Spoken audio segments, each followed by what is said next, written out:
وشفيعنا مولانا محمد وعلى آله وأصحابه ومن اتبعه إلى يوم الدين. رب اشرح لي صدري ويسر لي أمري واحلل عقدة من لساني يفقه قولي. Hamba-hamba Allah, Assalamualaikum warahmatullahi wabarakatuh. Pagi hari ini insyaallah akan saya bahas tentang sekian banyak perbedaan yang merupakan karunia dari Allah Subhanahu wa taala. Barusan melaksanakan salat subuh bersama dengan biasa-biasa subuh Jumat dengan surat As-Sajdah dan surat Al-Insan.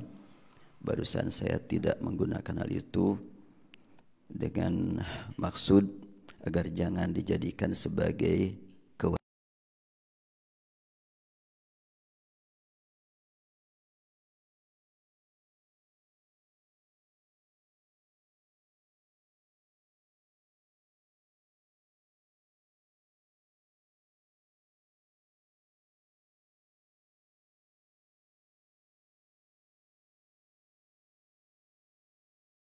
Menjadi ilmu buat ikhwan dan akhwat semuanya, ilmu yang dipraktekkan. Jadi nanti setelahnya di tempat masing-masing, terkadang subuh Jumat dengan As-Sajdah dan Al-Insan, terkadang dengan surat yang lain. Itu pertama. Kedua, surat Al-Muluk pada rakaat pertama menggunakan riwayat Khalaf dari Hamzah, dan pada rakaat kedua membaca surat Al-Mu'awwidhatain dengan riwayat Warash. Ini adalah ilmu kedua, bahwa di dalam satu salat boleh berubah riwayat. Rakaat pertama satu riwayat, rakaat kedua riwayat yang berbeda. Dan itu dinyatakan oleh para ulama Al-Quran, termasuk Syekh Abdul Rashid Ali Sufi menyatakan demikian. Dan dulu pernah ada Syekh Umar datang ke sini juga memimpin salat maghrib. Pada rakaat pertama riwayat Khalad dan pada rakaat kedua riwayat Khalaf. Ya, dia adalah ulama dari Al-Azhar, dulu pernah datang ke sini. Kemudian ilmu yang berikutnya, pada saat kita mewasal akhir surat dengan awal surat, itu ada aturan untuk riwayat Hafs dari Asim, apabila diwasal hendaklah pakai basmalah. Wa min syarri hasidin idza hasada bismillahirrahmanirrahim qul a'udzu birabbin nas, untuk riwayat Hafs dari Asim. Demikian juga Qalun dari Nafi dan Ibnu Katsir juga Al-Kisai. Tapi untuk riwayat Warash, walaupun satu guru dari Imam Nafi sama-sama dengan Qalun, berbeda. Untuk riwayat Warash, bila disambung akhir surat dengan awal surat berikutnya, maka tanpa basmalah, kecuali menghadapi 4 surat, yaitu Al-Qiyamah, Al-Mutaffifin, kemudian Al-Balad dan Al-Humazah. Itu pakai basmalah untuk 4 surat saja. Asy-Syatibi menyebutkan wasil waskutan kullun jalayahu hasalah, ya. Jadi untuk Ibnu Amir, Warash dan Abu Amrin itu diwasal tanpa basmalah, mungkin nyambung, mungkin pakai saktah, kecuali untuk menuju kepada 4 surat. Itu sebagai praktek supaya menjadi ingat bagi semuanya, ya. Dan untuk pertemuan subuh hari ini, saya ingin membuka, ya, pola berpikir kita bersama, mengkaji hadis yang paling populer dan yang paling menjadi sumber masalah. Hadisnya bukan sumber masalah, tapi pemahamannya yang menjadi sumber masalah. Hadis ini sangat sering dibaca di awal ceramah-ceramah atau tabligh di beberapa tempat, yaitu kullu muhdatsatin bid'ah wa kullu bid'atin dhalalah wa kullu dhalalatin finnar. Itu riwayat An-Nasa'i. Tapi kalau riwayat Muslim tidak sepanjang itu. Hanya di akhir saja ada. Nah, perlu dibahas ini supaya kita semuanya lebih hati-hati di dalam memahami makna ayat Al-Quran dan hadis Nabi. Untuk membahas hadis ini, kita merujuk dulu kepada ayat Al-Quran surat Al-Kahfi. Amma as-safinatu fakanat limasakina ya'maluna fil bahri fa'aradtu an a'ibaha wa kana wara'ahum malikun ya'khudhu kulla safinatin ghasbah. Kisah dalam Al-Quran wajib kita imani. Kisah ini berkaitan dengan kehidupan Nabi Musa yang pada waktu dia ditanya oleh Bani Israel, siapa yang lebih hebat dari engkau, yang lebih berilmu dari engkau? Nabi Musa ketika itu belum menemukan siapa ya. Maka Allah Subhanahu wa taala memberitahu, ada. Engkau harus mencari. Maka Nabi Musa mencari terus sampai dia berjanji kepada pendamping atau seorang pemuda, aku tidak akan berhenti mencari dia walaupun harus menempuh perjalanan 2 tahun. Bahkan bukan 2 tahun, bertahun-tahun, hukuba ya. Sampailah Allah pertemukan dengan seorang hamba yang sedang istirahat di satu tempat, dan Nabi Musa kemudian mendekat dan menyampaikan salam, lalu menyampaikan permohonan agar diizinkan untuk belajar padanya. Hal attabi'uka ala an tu'allimani mimma 'ullimta rusyda.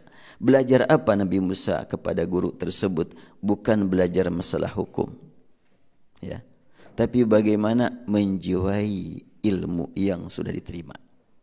Ini penting buat kita nih. Banyak sekali orang saat ini yang menguasai masalah hukum tapi tidak menjiwai. Sehingga kerjaannya adalah hanya menjatuhkan vonis kepada yang lain tanpa memeriksa diri sendiri. Salah. Dirinya sudah sampai di mana? Gak tahu. Nah, kita sangat penting dalam hal ini belajar kepada Nabi Musa. Ternyata dia memohon kepada sang guru dengan mengatakan, hal attabi'uka ala an tu'allimani mimma 'ullimta rusyda. Bolehkah aku ikut engkau untuk engkau ajarkan kepada aku apa yang Allah berikan padamu berupa rusydan, bukan ilman, bukan saqafatan, bukan ahkaman, bukan fiqhan, tapi rusydan.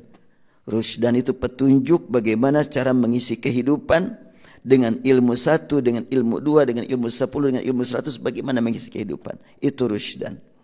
Saat ini untuk mencari ilmu begitu mudah. Allahu Akbar, luar biasa dengan teknologi. Saya umpamanya menikmati ya, referensi yang kalau kita beli nggak tahu berapa miliar harus kita sediakan uang. Tapi dengan teknologi, dalam satu handphone ini aja ini, di dalam satu handphone ini di sini ada lebih dari 4.000 judul kitab ya, berbahasa Arab. Ya, dalam satu kecil ini. Belum kalau di laptop itu lebih dari 60.000 judul kitab. Mudah sekarang untuk beli kitab. Dulu kan santri itu baru dikatakan nyantri kalau nggak lihat kitabnya, wah begitu. Dan ustadznya juga kalau ngisi pengajian bawa itu tehnya sakorasnya ya kitab kuning itu kan ditilep-tilep masukkan ke kantong. Nah, waktu ngaji dibuka kan itu yang sudah penuh dengan logat ya kan ya. Dulu gitu. Sekarang nggak begitu lagi. Sekarang nggak perlu pakai kitab kuning, semuanya putih. Ya.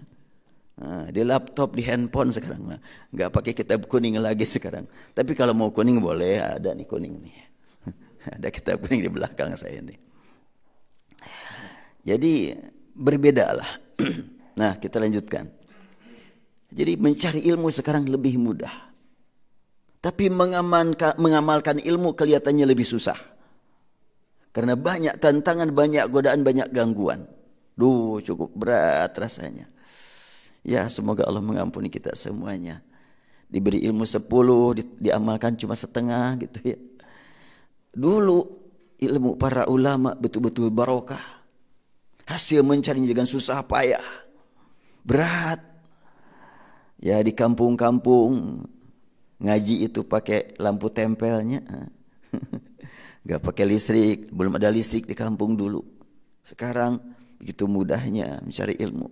Tapi yang sangat berat saat ini mengamalkannya karena lebih banyak tantangan, godaan, rintangan, gangguan pikiran, gangguan perasaan, gangguan keyakinan, gangguan lingkungan. Wah, dari berbagai arah gangguan datang kepada kita.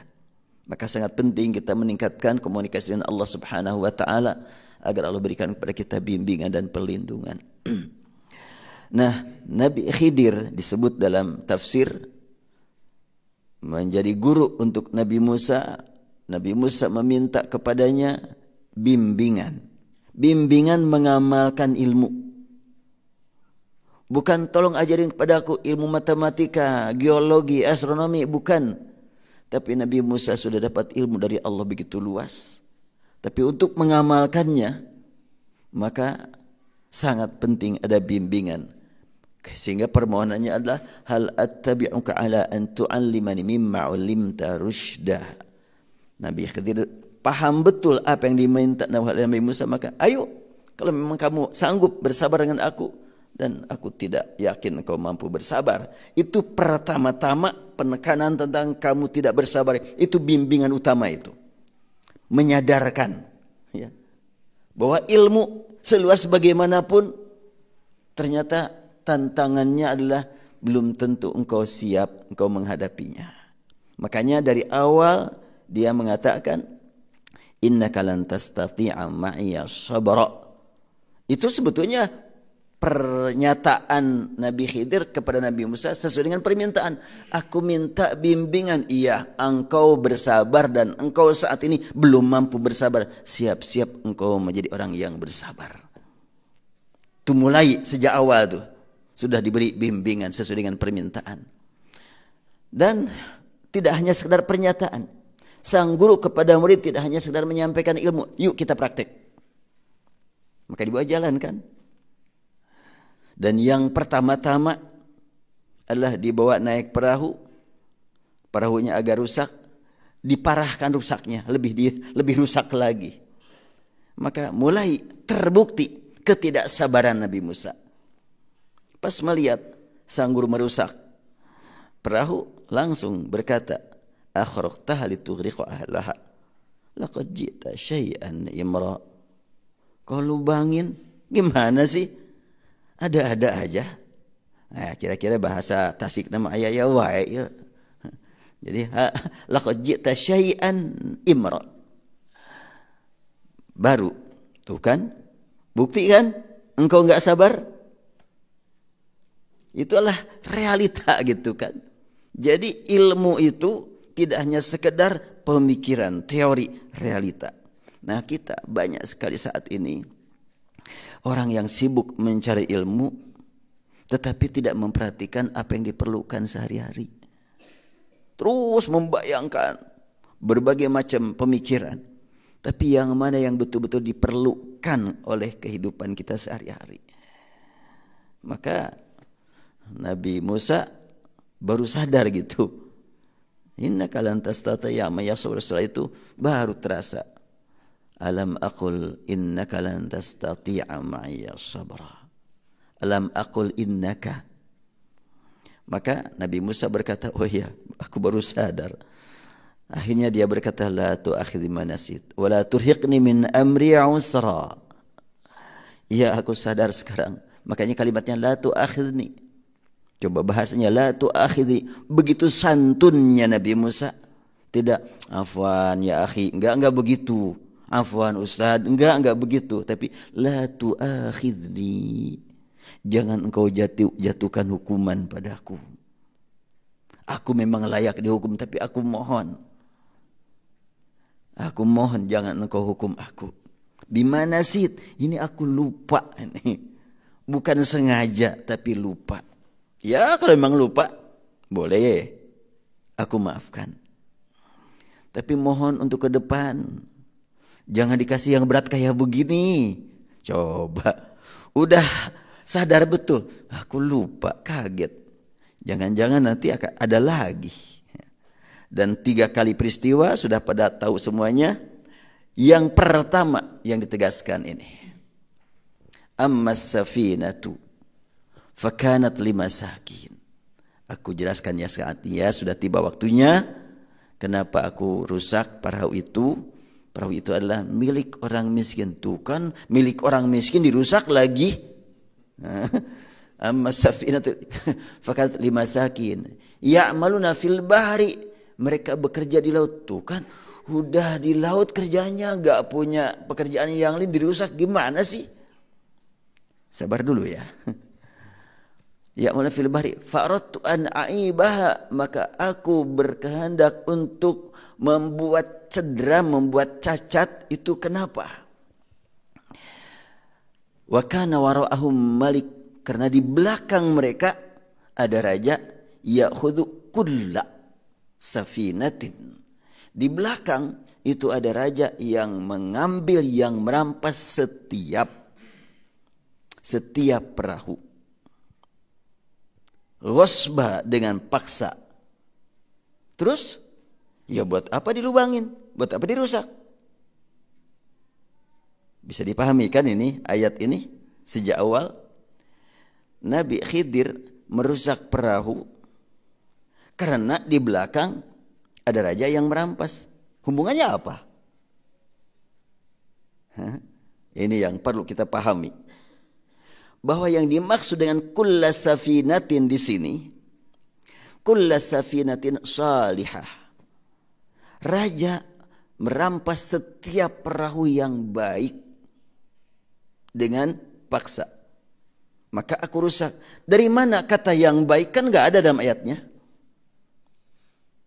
Dari peristiwa.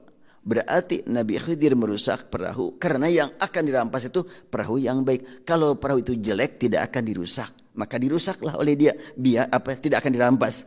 Karena itu maka dirusaklah dia supaya tidak dirampas.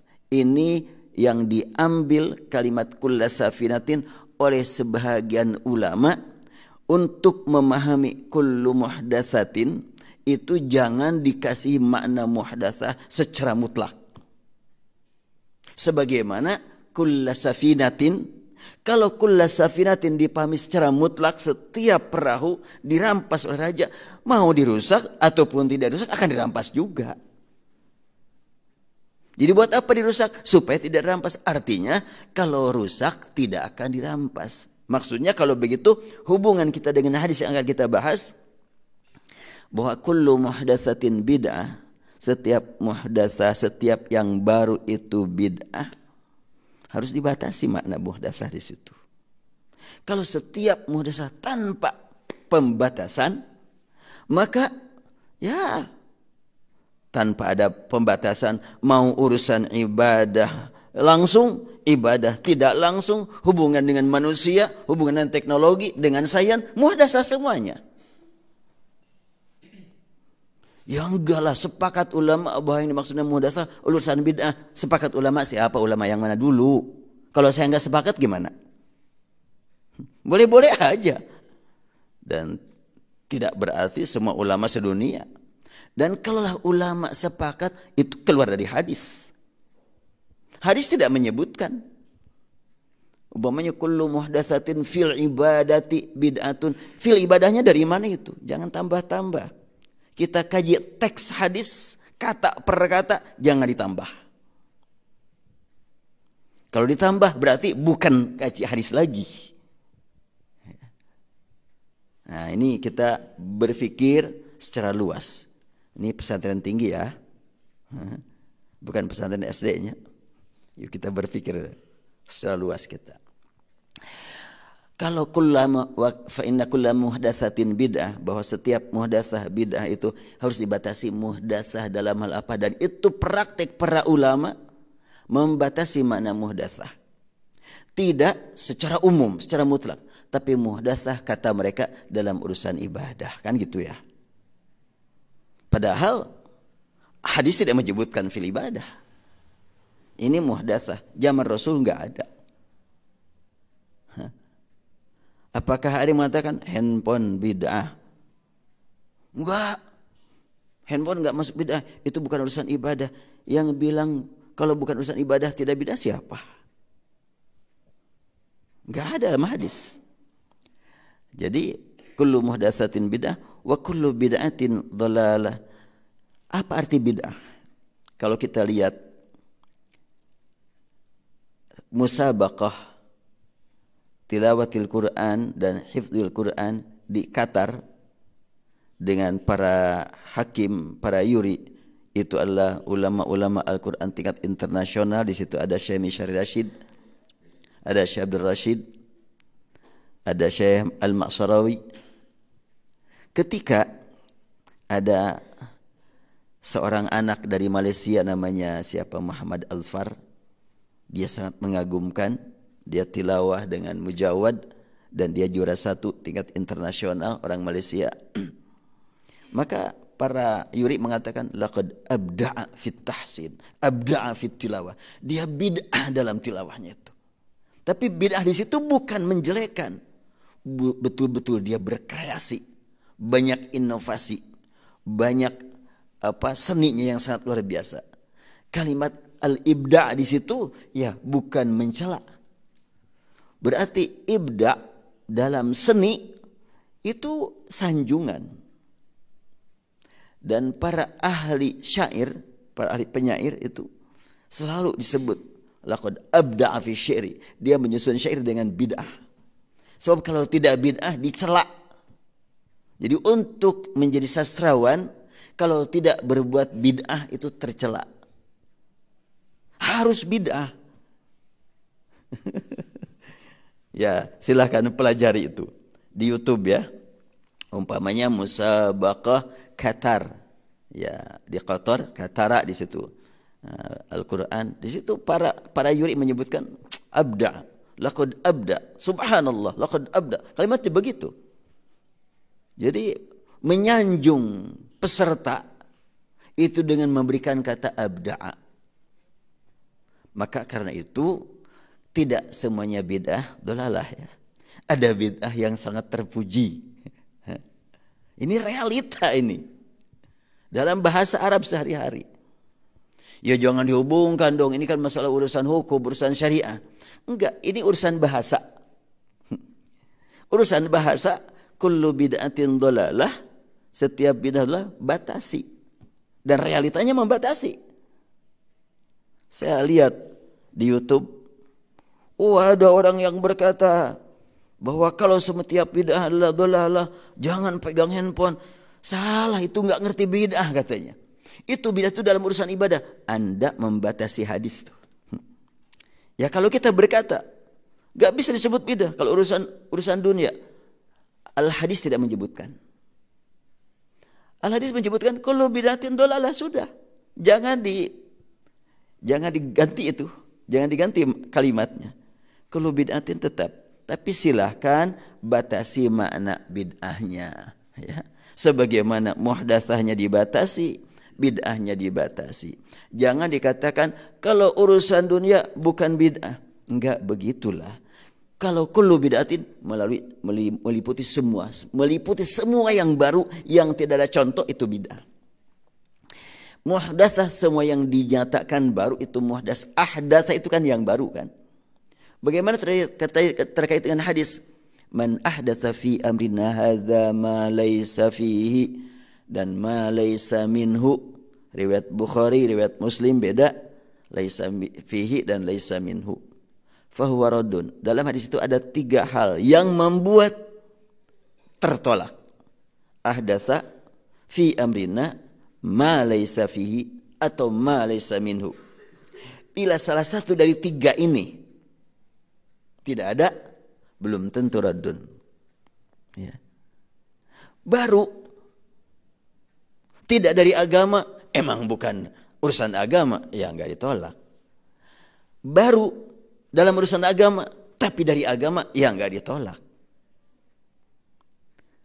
Berarti yang ditolak itu man ahdasa 1, fi amrina 2 dalam urusan kita, dalam urusan kami, ma laysa minhu, tidak diambil dari situ, itu raddun. Bikin acara sholat bukan yang dilaksanakan di malam hari dengan qiyamul lail, bukan juga di waktu duha. Terus apa sholatnya? Ya nama baru aja lah, terserah sholatnya sholat apa, dibikin baru. Itulah jelas radun itu, karena fi amrina muhdats, dan tidak ada contoh sama sekali. Bagaimana kalau pemanya qiyamul Ramadan pada waktu Ramadan yang lalu, ya macam-macam lah praktik sholat Ramadan. Ada yang 11 rakaat cuma setengah jam, pakai cumanya. Pada Rasulullah 11 rakaat itu satu malam itu. Iya, Rasul itu 11 rakaat itu satu malam. Kita mah 11 rakaat itu setengah jam. Kadang-kadang nggak nyampe setengah jam juga. Dia salam 11 rakaat berapa menit? Tergantung. Kalau Kang Ferry, itu mah 1 jam tuh 11 rakaat itu. Iya, ibu-ibu sudah pada kesel. Duh cangkul. Iya, tergantung imamnya tuh. Jadi ada yang 23 rakaat lebih cepat daripada 11. Ya. Itu bagaimana? Yang jelas mau 11 itu setengah jam, 11 rakaat itu 1 jam, itu sebetulnya tidak persis dicontohkan oleh Rasul. Dan Rasul masa 1 rakaatnya saja bisa menghabiskan 5 juz 1 rakaat ya. Dan gak mungkin sampai 11 rakaat kalau 1 rakaat sampai 5 juz. Ya. Tapi minhu kan? Iya, Rasul pernah melaksanakannya, yang penting sholat. Itu minhu. Tidak persis ahdatsa itu. Terutama menetapkan setiap malam Ramadan berjamaah, terus itu muhdatsah itu. Rasul enggak melaksanakannya. Dan ketika Umar mengusulkan untuk supaya satu imam, ujung-ujungnya Umar bin Khattab pas datang ke masjid dia mengatakan, orang yang tidur awal malam dan nanti bangun di akhir malam lebih baik daripada yang sekarang sholat dan nanti tidur. Itu kata Umar bin Khattab itu. Ada nanti dibuka ya dalam bukunya ya. Buku 100 solusi. Sudah saya masukkan itu kalimat Umar bin Khattab. Ya, saya lanjutkan. Nah, sekarang kalau kullu bid'atin dhalalah, bid'ah dibatasi maknanya. Dan itu realita.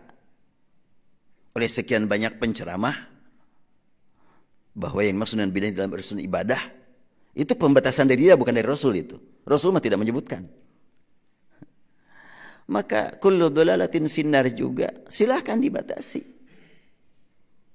Sebab kalau setiap dhalalah finnar, berat. Gak ada kita yang masuk surga ini. Semuanya kita pasti masuk neraka. Karena kullu dhalalatin finnar. Emang kita sesat? Pastilah pernah mengalami sesat, pasti. Kenapa terlambat? Ya tersesat jalan. Nar. Apa begitu? Kan gak demikian. Ya jangan dihubung-hubungkan. Terus? Kalau begitu, tolong dong. Makna dhalalah jangan secara mutlak. Berarti kullu dhalalatin finnar juga prakteknya para pengkaji tentang masalah bid'ah. Masalah dhalalahnya juga prakteknya mereka membatasi juga. Nah, dalam hal ini maka kita mengkaji hadis, mengkaji Quran, tidak mengandalkan terjemah semata. Saya tadi malam sudah mengambil hadis Rasulullah ziarah kubur dengan menyatakan assalamualaikum ya dara qaumi mu'minin inna insyaallah bikum lahiqun. Setelah itu Rasul bersabda, wadidtu anni qad ra'aitu ikhwanana. Aku sangat berharap bisa bertemu dengan ikhwan kita. Sahabat bertanya, alasna bi ikhwanik? Alasna ikhwanak? Bukankah kami ikhwan engkau? Siapa yang kau maksudkan ikhwan kita? Rasul bersabda, bal antum ashabi, ikhwanuna lam ya'tu ba'du. Kalian sahabatku, ikhwan kita belum datang. Saya baca terjemah kacau sekali. Di situ kalian sahabatku dan ikhwan, kalian sahabat kita dan ikhwan kita, dan tidak datang lagi seperti kalian. Kok jadi ngaco begini terjemahan? Itu terjemahan beredar itu. Di aplikasi di sini nih. Coba nih. Jadi diharaplah antum tidak percaya penuh kepada terjemah ya.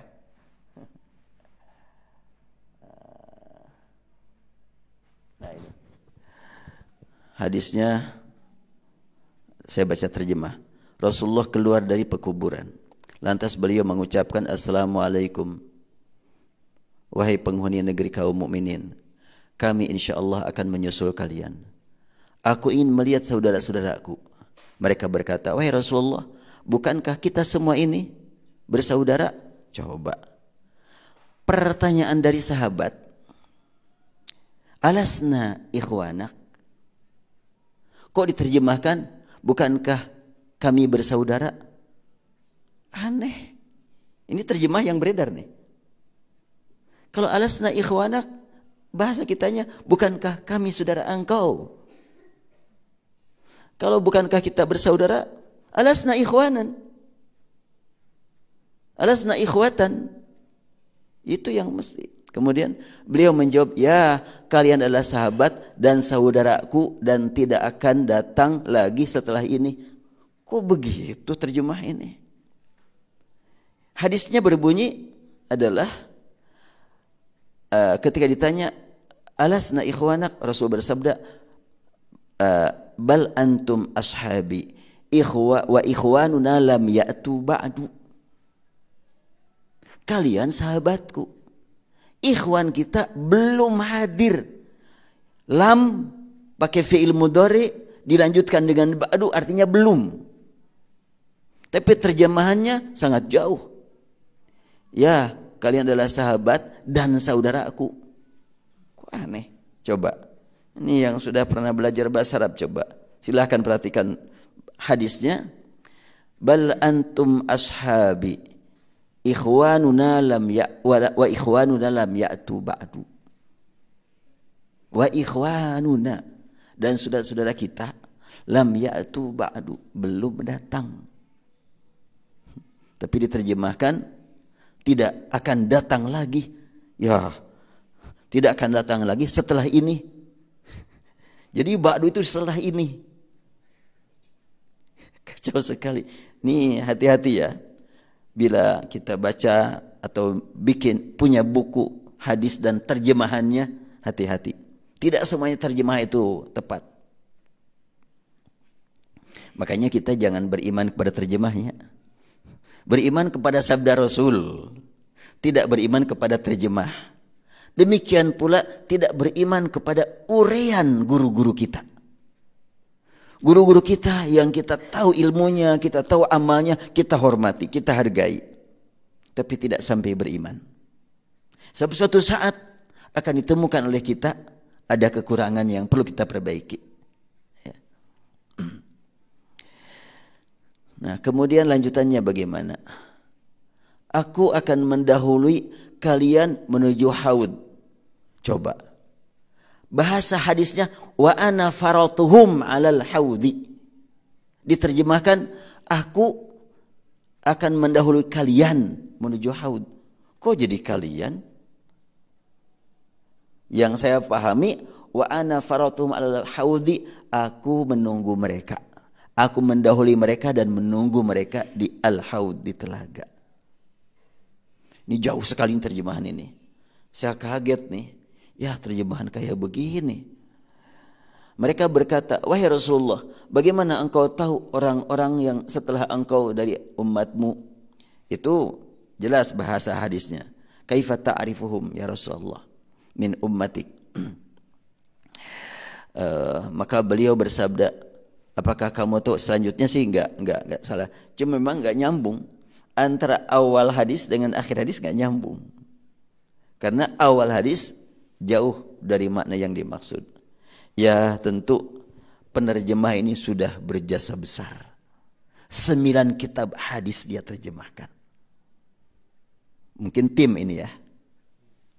Entah berapa orang timnya itu. 9 kitab hadis itu hafal? Yang sebutin kutubut tis'ah? Harus tahu ya. Kan ada Sahihain, Bukhari, Muslim. Ada kutubus sittah, Bukhari, Muslim, Abu Dawud, Ibnu Majah, Tirmidzi, Nasa'i.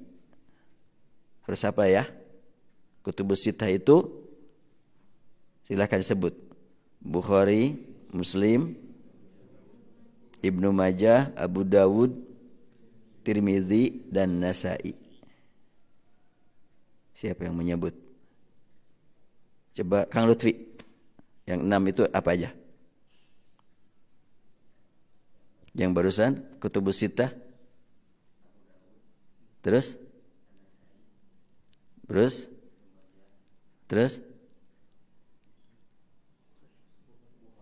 Ya. Satu lagi. Nah, urutannya ya. Bukhari Muslim dulu ya. Bukhari, Muslim, Ibnu Majah, Abu Dawud, Tirmidzi, Nasa'i. Gampang, cuma 6. Kalau 9 tambah 3 lagi. Yaitu Muwatta Malik, Musnad Ahmad, dan Sunan Ad-Darimi. Itu 9. Ya. Jadi Muwatta Malik, Malik adalah gurunya Imam Syafi'i. Kemudian Musnad Ahmad, muridnya Imam Syafi'i. Coba ya. Itu ulama fikih itu, luar biasa, ahli hadis itu. Jadi Imam Malik punya kitab Muwatta, Al-Muwatta. Imam Ahmad punya kitab Musnad Ahmad. Imam Malik gurunya Imam Syafi'i, Imam Ahmad muridnya Imam Syafi'i. Imam Syafi'i ada kitab hadisnya, ada. Musnad Syafi'i ada. Cuma memang kurang dikenal. Maka yang dikenal justru gurunya dan muridnya. Kemudian lanjutannya ada Sunan Ad-Darimi. Itu kutubut tis'ah. Sunan Ahmad, luar biasa. Berapa ratus ribu hadis. Dan itu diterjemahkan. Ya walaupun dalam musnadnya ya enggak sejumlah itu, tapi diterjemahkan, ada terjemahannya. Nanti bisa dibuka ya, ada aplikasinya. Jadi 9 kitab hadis ada terjemahannya. Ya cuma begitu aja, hati-hati ya. Baca terjemahan itu tersebut dengan super hati-hati. Karena saya kadang-kadang langsung ambil terjemah, langsung di copy paste gitu, tanpa dibaca kembali. Kadang-kadang begitu. Tapi pas hadis ini saya baca ya. Dan juga waktu saya membaca tentang hadis tentang haji, banyak sekali yang perlu saya ganti bahasanya. Saya tidak berkata salahnya, santun gitu, harus santun lah. Perlu saya ganti gitu biar mudah dipahami. Ya. Jadi ya kita memaklumi, sebab ini adalah banyak sekali kitab yang diterjemahkan. Mungkin penerjemahnya juga satu tim. Ada yang kebahagiaan kitab ini. Boleh jadi pembaca bila mereka termasuk penerjemah mungkin juga kaget. Saya termasuk yang menerjemahkan kutubut tis'ah, tapi kok terjemahannya seperti ini? Bisa terjadi seperti itu. Ya, yang jelas mereka sudah berjasa besar. Saya banyak mengambil manfaat dari terjemah Al-Quran, dari terjemah hadis. Mereka kerja keras, luar biasa ya. Jazahumullah ahsan jaza. Tapi begitulah, kembali kepada hakikat hadis sabda Rasul. Terjemah pemikiran para penerjemah. Mungkin tepat, mungkin tidak. Maka termasuk kita memahami hadis kullu muhdatsatin bid'ah, kullu bid'atin dhalalah.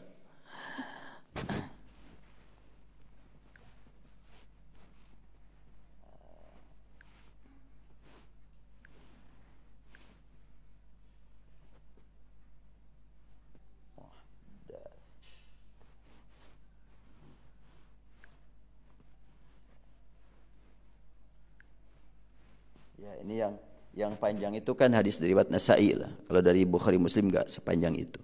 Dari An-Nasa'i kan panjang, berbunyi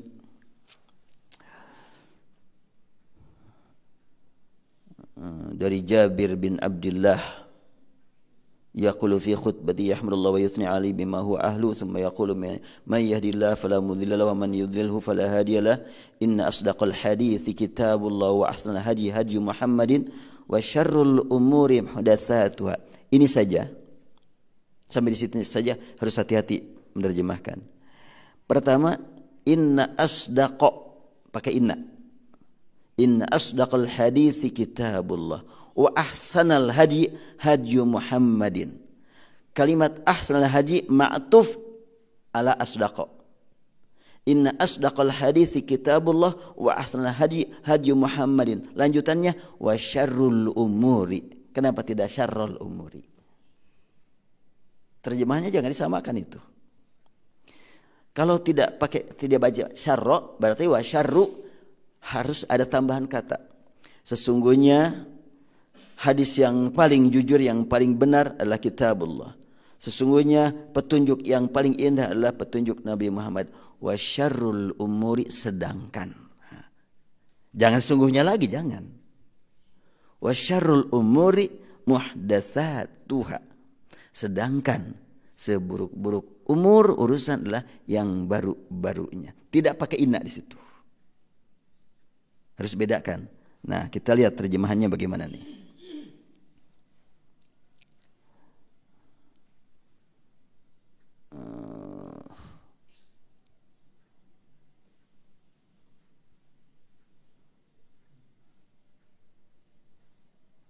Kemudian bersabda, mana nih? Atau ya, sebenar-benar perkataan adalah kitabullah. Sebaik-baik petunjuk adalah petunjuk Muhammad, dan sejelek-jelek perkara adalah hal-hal yang baru. Berarti kan ma'tuf ya. Sebetulnya tidak cukup seperti itu. Sebab tidak wasyarrul umuri, tapi wasyarrul umuri. Berarti waw di situ namanya waw lil hal. Sedangkan. Jadi sesungguhnya sebaik-baik perkataan adalah kitabullah. Sesungguhnya seindah-indah petunjuk adalah petunjuk Rasulullah. Sedangkan seburuk-buruk urusan adalah yang baru-barunya. Dan yang baru-baru banyak juga yang baiknya. Kan gitu. Banyak yang baik yang baru-baru ini. Waduh, internet itu baik sekali itu ya. Tapi banyak yang buruknya, hati-hati. Makanya wasyarul umur muhdatsatuha. Ada peringatan dari Rasulullah. Kullu muhdatsatin bidah. Sebab dalam sekian banyak yang baru itu banyak yang harus kita waspadai. Karena itu Rasulullah menegaskan kullu muhdatsatin bidah. Itu peringatan sebetulnya. Bukan berarti ketetapan bahwa semua yang muhdatsah tanpa pengecualian, tanpa batas, bid'ah semuanya. Ya enggak begitu. Tapi ada peringatan dari Rasulullah SAW. Coba kita lanjutkan nih. Setiap hal yang baru adalah bid'ah. Dan setiap bid'ah adalah sesat. Dan setiap kesesatan di dalam neraka. Ya. Setiap kesesatan di dalam neraka. Kalau tidak dibatasi, tersesat jalan menuju Riung Bandung, neraka. Ya enggak, jangan dihubungkan lah. Tapi sesat dalam Al-Quran. Baik. Kita sepakat, dolalah dalam Al-Quran. Apakah pasti semua dolalah dalam Al-Quran disebut dihukumi dengan neraka? Enggak juga. Ada dalam Al-Quran dolalah yang tidak masuk neraka. Wa wajadaka dhallan fahada. فإن لم يكونا رجلين فرجل وامرأتان ممن ترضون من الشهداء أن تضل إحداهما فتذكر إحداهما الأخرى. أن تضل itu kata kerja, dolalah. Dolan kata sifat. Oh, kurang apa lagi ya? Kata dolalah dalam Al-Quran ada yang berbentuk kata kerja, fiil. Ada yang berbentuk kata sifat. Dan dua-duanya ini, baik yang terdapat dalam surat Al-Baqarah ayat 282, atau yang terdapat dalam surat Ad-Duha, tidak masuk neraka dolalah di sini. Bahkan wa wajadaka dhallan fahada, yang memiliki sifat dhalan itulah imam ahli surga. Bahkan pembawa syafaat. Berarti memahami makna kullu dhalalatin finnar, sebagaimana kullu bid'atin dhalalah, sebagaimana kullu muhdatsatin bid'ah, batasi maknanya. Jangan secara mutlak. Nah, pembatasan tersebut untuk kullu muhdatsah dan kullu bid'ah sudah dibatasi. Tapi pas kullu dhalalah tidak dibatasi. Pada dalam Al-Quran justru kullu dhalalah itu yang dibatasi. Maksudnya kullu dhalalatin finnar sudah dibatasi maknanya oleh Al-Quran. Yaitu dengan kalimat wa wajadaka dhalan fahada dan antadil ihdahuma fatudzakkira ihdahumal ukhra. Berarti makna dhalah di situ adalah dhalalah yang bukan masuk neraka. Tapi dhalalah jelas. Ya jangan sesat itu mah. Kita mah enggak berbicara terjemah. Kembali ya. Kita bicara lafaz hadis. Redaksi hadis. Kalau terjemah itu kan pemikiran dari kita. Tapi redaksi hadis, kullu dhalalatin, itu adalah finnar dalam hadis. Dan ternyata kata Al-Quran, antadil ihdahuma fatudzakkira ihdamul ukhra. Itu adalah alladzina amanu itu ya. Surat Al-Baqarah kan, ya ayyuhalladzina amanu idza tadayantum bidainin ila ajalin musamman faktubuh wal yaktub bainakum katibun bil adl, dan selanjutnya sampai kepada kalimat fa illam yakuna rajulaini farajulun wa imra'atan mimman taradawna minasyuhada an tadilla ihdahuma fatudzakkira ihdamul ukhra. Kemudian wajadaka dhallan fahada. Jadi ada dhalalah yang tidak finnar. Kalau dhalalah saja ada yang tidak finnar, maka bid'ah juga ada yang tidak dhalalah. Maka muhdasah juga ada yang tidak bid'ah. Itu maksud saya. Ini kenapa saya pilih penjelasan ini, karena nanti mungkin antum akan ditanya oleh masyarakat tentang isi buku tersebut. Dan dalam bahasan ini, buku tersebut saya gunakan bahasa dialog. Supaya lebih fokus lah gitu, lebih concern waktu membacanya. Kan beda membaca dialog dengan membaca artikel ya. Kalau membaca artikel, pas satu baris tidak paham, pusing aja sudah. Tapi kalau dialog, lanjutkan dulu. Ini ada pertanyaan, ada jawaban, ada pertanyaan. Itu diharap mudah-mudahan ikhwan dan akhwat, waktu luang, waktu hari liburnya, waktu hari ahadnya, sempatkan baca buku itu. Dan rencana besok mau membahas buku kan? Usulan dari salah seorang teman, bagaimana kalau besok katanya membahas buku? Iya. Jadi besok Sabtu keberapa besok teh? Kedua, ketiga? Benar. Nah, oh iya, tanggal 13 ya. Betul. Besok tanggal 13 ya, Sabtu kedua. Kan Sabtu kedua memang bahas ikhtilaf kan ya? Ya. Baik. Silakan dipersiapkan, baca buku, dan kita perdalam. Kita bahas. Diharap buku ini paling tidak akan membangkitkan semangat kita untuk mengkaji berbagai pemahaman yang berbeda, dan kita cari bagaimana cara mempertemukan orang yang berbeda. Orangnya bertemu, perbedaan pemikirannya gak usah dipaksa harus bertemu, gak usah. Tapi orangnya harus bertemu. Bertemu paling tidak secara ruhiyah. Secara fikriyah tidak, secara ruhiyah. Bila bertemu ruhiyah dan jasadiyah, insya Allah akan akrab. Walaupun pemikiran tetap berbeda. Al-Imam Syafi'i dengan Imam Ahmad bin Hanbal dengan Imam Malik, itu pemikirannya sangat banyak perbedaan. Tapi secara ruhiyah, subhanallah, mereka menyatu. Bukan bertemu lagi, menyatu. Bahkan Imam Asy-Syafi'i, ya pernah didengarlah. Memang inilah ulama yang sangat waktu saya membaca riwayat hidup beliau, betul-betul saya sangat mengagumi beliau, sangat luar biasa. Seorang ulama tingkat internasional tidak merasa berat untuk mencabut fatwa-fatwanya. Ini kan gak gampang kan? Sudah keliling dia. Dia lahir di Gaza, kemudian lama di Mekah, berangkat ke Madinah untuk bertemu dengan penulis kitab Al-Muwatta, yaitu Imam Malik. Talakilah beliau hadis yang ada dalam kitab Al-Muwatta. Talaki, bukan membaca nama udah, bahkan sudah hafal. Sebelum bertemu dengan penulis buku, Imam Syafi'i sudah hafal hadis yang ada dalam buku Muwatta itu. Berapa lama Imam Syafi'i menghafal kitab Al-Muwatta? Menurut berita 9 hari. Itu hafal dengan sanadnya itu ya.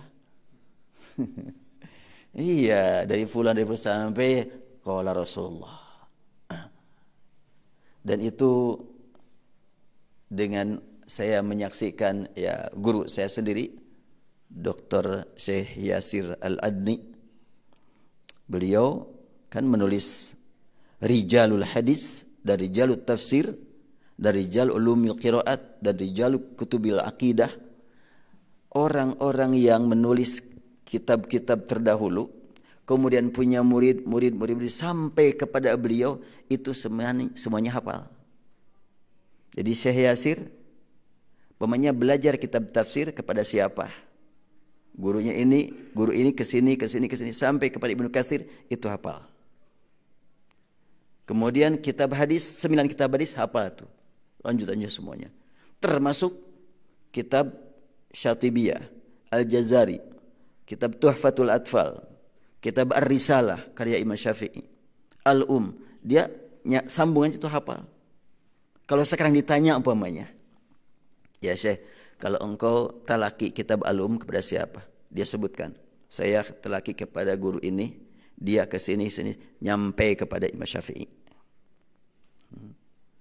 Semuanya kitab-kitab itu yang ada dalam buku saya yang beliau berikan kepada saya, itu ada 400 kitab. Semuanya sanadnya nyambung kepada penulis.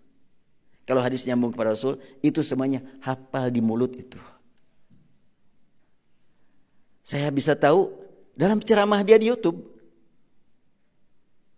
Satu hadis dia sebutkan, hadis ini kalau riwayat Muslim jalurnya ABC terus, kalau riwayat Bukhari jalurnya ini, kalau riwayat Ibnu Majah jalurnya ini. Itu apa semuanya. Dan saya menemukan yang seperti ini 2 orang. Dua-duanya adalah guru Al-Quran, guru saya Al-Quran dua-duanya. Guru Al-Quran tapi di bidang hadis seperti itu. Dulu saya punya guru Syekh Muhammad, orang Chad. Dia juga begitu. Ketika pulang salat subuh, ditanya tentang satu hadis. Ya Syekh, saya mau nanya tentang hadis. Gimana bunyinya? Kata dia. Sebutkan bunyinya. Kamu temukan ini, bunyi ini dari kitab Tirmidzi kan? Iya. Nah, kalau Nasa'i begini bunyinya. Kalau Muslim begini bunyinya. Jalurnya langsung nyampe ke Rasul.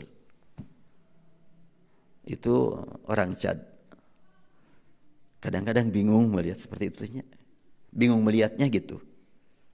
Kalau mengikuti dia gak usah bingung, memang gak bisa ngikutin juga, sudah.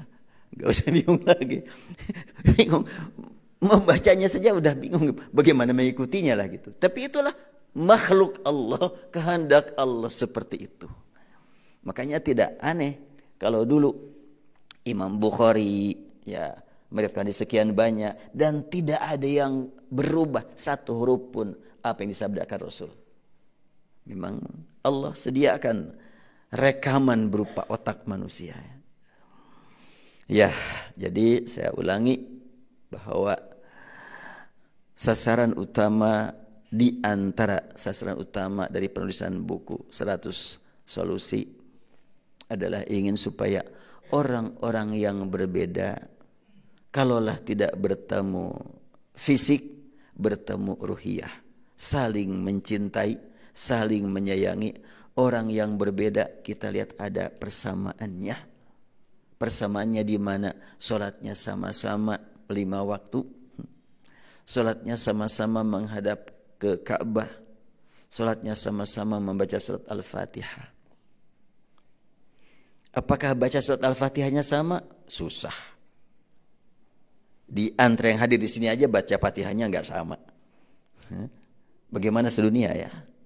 Yang dibacanya sama, tapi cara membacanya banyak yang berbeda. Belum lagi pengucapan hurufnya, belum lagi iramanya, belum lagi suaranya. Beda kan? Mungkin ada yang senang irama nehawan, ada yang senang irama soba, ada yang senang irama jiharkah, ya silahkan untuk irama. Yang jelas yang dibacanya sama. Demikian pula kita dengan sekian banyak orang yang berbeda, yang dikajinya sama Al-Quran dan Sunnah. Cara mengkajinya berbeda, itu realita. Cara mengkaji berbeda, otomatis hasilnya pun berbeda, yaitu realita juga. Jadi diharap mudah-mudahan antum semuanya memiliki jiwa pemersatu umat. Memiliki jiwa ya, pemersatu umat. Kemampuan pasti berbeda. Maka saya berpesan, karena ini ada yang sebentar lagi nih ya, selesai. Kang Adit kapan selesainya? Desember? September, tuh kan sebentar lagi. Nah, jadi Adit, Amir sama ya, Fikri juga. Oh iya, berapa orang? Ya. Nah nanti saya pesan nanti, apabila sudah berada di lingkungan masing-masing, jangan menampilkan yang berbeda. Dahulukan yang sama. Sebab ini ada pengalaman nih. Jadi alumni dari sini, dia di hadapan orang tuanya, Pak, kata Ustaz Saiful Islam itu boleh. Langsung marah itu orang tuanya. Gak benar kan gitu. Saya sudah pesan, jangan menampilkan yang berbeda dulu. Apalagi sebutnya kata Saiful Islam, repot itu.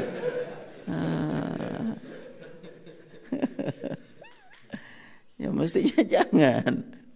Itu cukup membuat fitnah itu kan. Jadi diharapkanlah, saya pesan dari awal juga, jangan menampilkan yang berbeda. Utamakan yang sama dulu. Kita ini ingin mempersatukan umat. Kalau sejak awal sudah memperlihatkan perbedaan, gimana ke depannya? Ya. Jadi yang kembali ke Persis, jangan merubah ya keadaan Persis. Yang kembali ke NU, jangan merubah NU. Yang kembali Muhammadiyah, jangan merubah Muhammadiyah. Walaupun untuk pribadi mungkin ada perbedaan. Karena di sini bertemu dengan semuanya. Tapi dahulukan yang sama. Ini yang banyak perlu diingatkan ini. Karena saya mendengar gitu. Ya, akhirnya ya cukup. Wah kalau gitu katanya mendukung nggak benar itu. Kan bahasanya kan begitu tuh. Kalau disebut boleh, padahal itu nggak boleh. Akhirnya kan tidak tepat ya. Ya, dan ternyata pemahaman itu jelas. Pemikiran itu jelas berbeda. Yang dipahami sama. Tapi pemahaman, metodologi memahami berbeda. Ya antara Imam Hanafi, Maliki, Syafi'i, Hambali, orang-orang ahli Quran, ahli hadis semuanya itu. Tapi perbedaannya kan banyak kan. Dan kita belajarlah kepada mereka. Makanya dalam buku ini, kenapa? Saya tidak mengangkat menurut mazhab ini, mazhab itu. Ya, dalam buku ini tadi saya mengatakan begitu. Kalau ada diangkat, itu bukan jadi sumber, tapi metodologi. Tapi bukan sumber. Pernah ada yang mengusulkan kepada saya, Ustaz, kenapa enggak bikin aja katanya fikih alal madhibil abrah? Udah banyak saya bilang. Fikih menurut 4 mazhab udah banyak. Justru yang sangat diharapkan itu bagaimana yang berbeda bisa saling sayang menyayangi, itu yang paling penting buat saat ini. Saling mencintai sama-sama mukmin. Kan innamal mu'minuna ikhwatun fa aslihu baina akhwaikum, itu yang paling utama. Tidak merasa terpanggil saya untuk membuat perbandingan mazhab, sudah banyak. Ada Bidayatul Mujtahid, ada Al-Fiqh al-Madzahib apa itu siapa tuh Al-Zuhaili itu apa? Judul bukunya itu lupa lagi tuh. Itu luas sekali itu. Apa? Ada yang tahu kitab Az-Zuhaili? Itu luar biasa itu. Semua mazhab dibahas di situ dan sudah banyaklah pembahasan tentang mazhab. Dan tidak semua orang bisa menerima mazhab. Tidak semua orang. Terutama sekarang zaman teknologi. Dengan kemajuan teknologi kan gampang kita asal punya bahasa bisa memahami. Dan bisa menggali kitab sekian banyak kitab. Dengan teknologi ini. Dulu sebelum zaman kemajuan teknologi sekarang ini, ya kan ngaji datang ke kiai, ke ulama. Ya. Nongkrong di situ yang disebut dengan mulazamah. Sekarang mulazamahnya sambil tiduran sekarang. Dengar ceramah sambil tiduran. Bisa seperti itu. Makanya saya ulangi lagi bahwa mencari ilmu sekarang itu mudah. Yang susah mengamalkan ilmu. Membahas tentang sholat, oh mudah. Mau sholat menurut madhab, menurut ini, menurut itu, menurut kitab sekian banyak. Tetapi menjiwai hakikat sholat. Hakikat sholat itu kan tunduk ya. Kenapa banyak orang yang mendalami ilmu sholat, kerjaannya malah menghukum orang. Ini kan bertentangan itu. Sholat pemersatu umat. Bahkan sewaktu sholat berbarengan mendengarkan doa yang dibaca imam. Ihdinas siratal mustaqim. Siratal ladzina an'amta alaihim. Ghairil maghdubi alaihim waladdallin. Bareng amin. Itu doa bersama namanya. Berjamaah berdoa itu. Bahkan meruqyah bersama itu. Sebab surat Al-Fatihah kan ruqyah juga itu. Itu jelas, tidak diragukan. Bahkan aminnya juga ditegaskan dalam hadis, hendaklah berbarengan. Jangan sampai barisan satu amin, kedua, ketiga, enggak begitu kan. Tapi berbarengan semuanya kan gitu. Bahkan Rasulullah menegaskan, barang siapa yang mengatakan amin berbarengan dengan aminnya malaikat, dia yang akan mendapatkan kebersihan dari dosa, dari kesalahan. Makanya ya bareng-barenglah. Nah, jutaan umat sholat bersama-sama di Masjidil Haram, di Masjid Nabawi. Dari berbagai penjuru dunia berdatangan dengan latar belakang yang sangat jelas berbeda. Bahasa berbeda, budaya berbeda. Bahkan aroma keringatnya juga berbeda. Oh, sampai keringat-keringat berbeda. Kemarin sudah dibahasnya masalah keringatnya sama ustazah tuh. Iya. Dan itu adalah menggambarkan bahwa umat Islam itu dengan sholat bersatu gitu.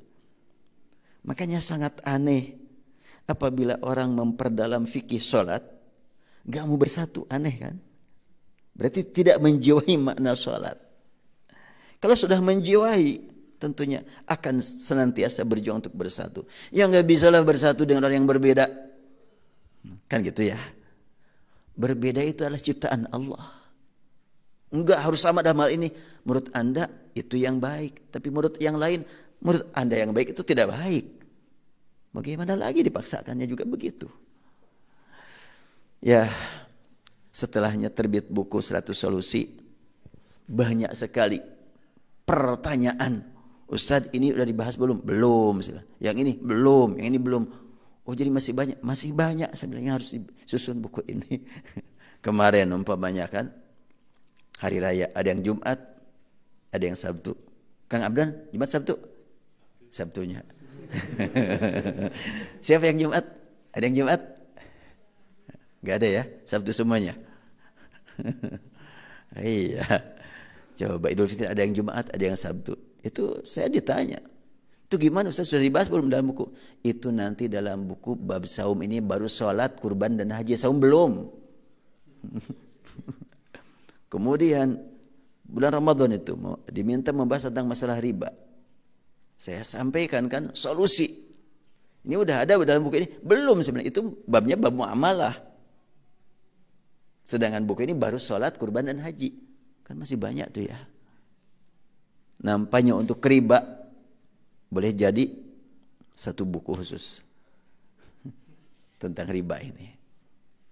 Karena banyak orang yang membahas tentang riba hanya ponis, nakut-nakutin orang. Bahkan membuat orang terlantar keluarganya. Bahasan riba. Di sini yang ngaji pengajian di sini tidak boleh ada yang masih riba. Yang masih riba jangan hadir lagi. Banyak orang yang berhenti ngaji. Karena ya orang tersebut masih punya utang ke bank gitu ya. Langsung dilarang ngaji lagi coba. Ada yang bergatak begitu tuh.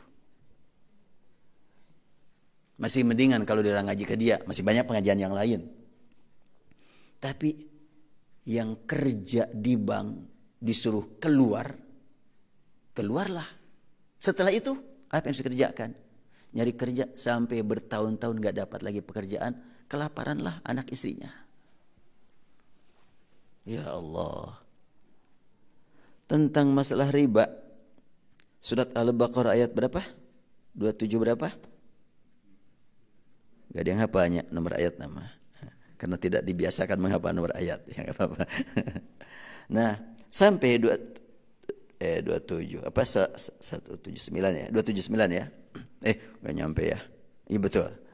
Nah, di situ kan di akhir halaman tentang ayat riba. Itu ada kalimat la tazlimun wa la tuzlamun. Ya. Apa ayatnya? Wa in kana dzu usratin fa nadhur ila maisarah wa anta sadaqu lakum. Terus fala tazlimun wa la tuzlamun kan ada kalimat itu. Dan itu tidak dibahas itu. Saya kalau diminta tentang membahas tentang masalah riba, maka kunci utama bahasan yang tidak dibahas yang lain adalah kalimat ini. Fala tazlimun wa la tuzlamun. Kamu jangan menzalimi dan jangan tinggal diam dizalimi. Maksudnya apa? Kalau kita minjam uang 10 juta dalam jangka 2 tahun kita hanya mau bayar 10 juta. Yang ngasih pinjaman terzalimi enggak? Sudah waktu terbuang 2 tahun untuk uang 10 juta. Nilai uang berubah. Rugi dong. Yang meminjamkan rugi itu. Berarti kalau Anda tidak menambah, zalim.